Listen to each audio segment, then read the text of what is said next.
pas mal d'accord avec ce qu'il dit.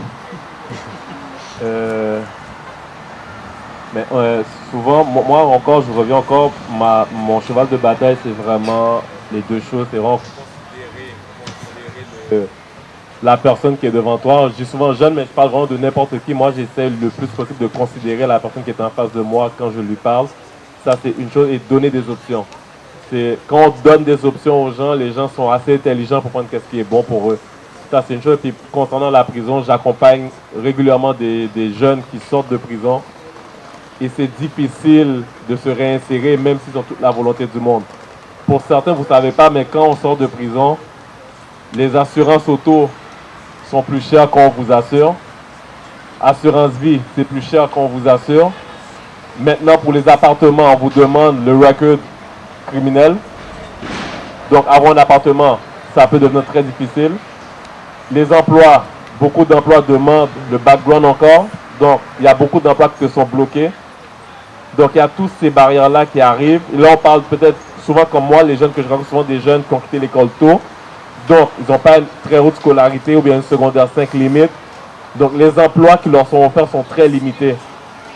Et de nos jours, avoir un 3,5 à 800, 900 $, c'est pas donné pour le type d'emploi qu'on va accepter qu'on va les accepter qu'ils fassent. Donc, on a tous cet amalgame-là qui arrive. Là, le jeune, lui, est là, il réfléchit. Le jeune adulte, il réfléchit, il dit, qu'est-ce que je fais par rapport à ça? Dehors, en quelques heures, je peux payer mon loyer. Donc, pourquoi est-ce que j'allais faire 40 heures, c'est pas suffisant pour payer le loyer? C'est là qu'on arrive avec des assurances plus chères, un appartement plus cher. Parce que souvent, pour avoir l'appartement, on paye à 3-4 mois de loyer d'avance pour être sûr que le propriétaire nous donne une chance. C'est tous ces barrières-là qui arrivent. Puis là, on a cette personne-là.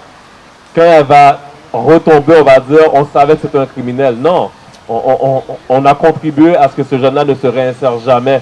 On a contribué à ce que cette personne-là devienne ce qu'il est devenu. C'est ça que moi, je crois beaucoup au fait de donner des options aux gens, de donner des options aux gens. Je connais des personnes qui ont parti des organisations dans le but de donner des options aux gens, puis ils ont été cloisonnés, ils ont été ostracisés par rapport à ça.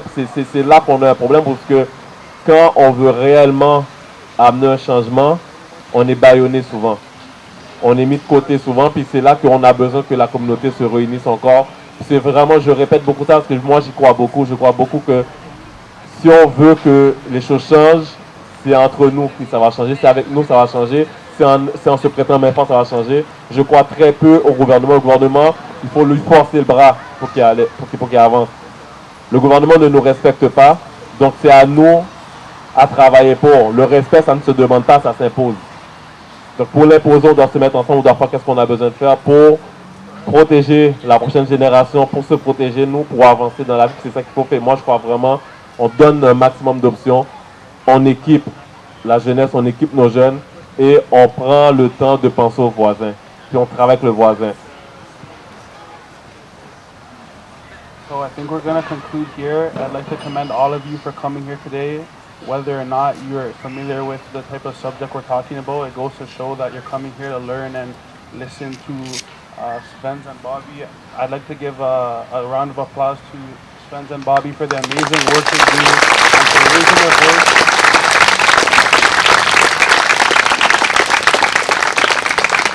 Having the awareness and foresight to come speak here today. And then secondly, I'd like you guys to give a round of applause to yourselves, and I think we're going to conclude here. So thank you so much.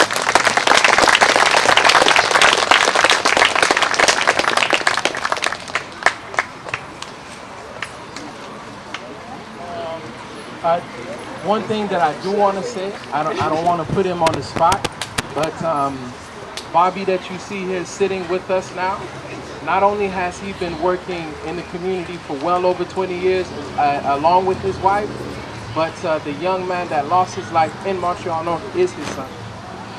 You know, that had nothing to do with anything when it comes to violence.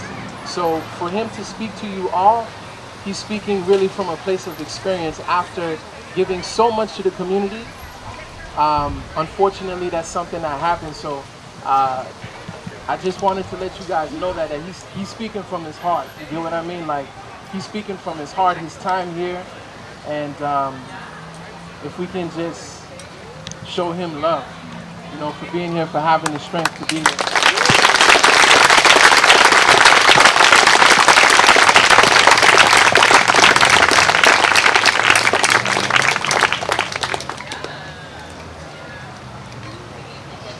So thank you so much. I just wanted to take a second to announce a change in the schedule. There's been a couple of people who have fallen ill who are supposed to be part of one of the closing panels. Alors, on va clore ici avec un panel et une discussion autour du définancement de la police. Ça va être un mélange de école sans police et juste Defund 101. So maybe we'll take 10 minutes break and then come back here for just a kind of closing panel, but then also just really get people involved in the discussion because it feels like des gens ont des choses à dire après une journée comme ça. Alors, retourne ici dans 10 minutes si possible.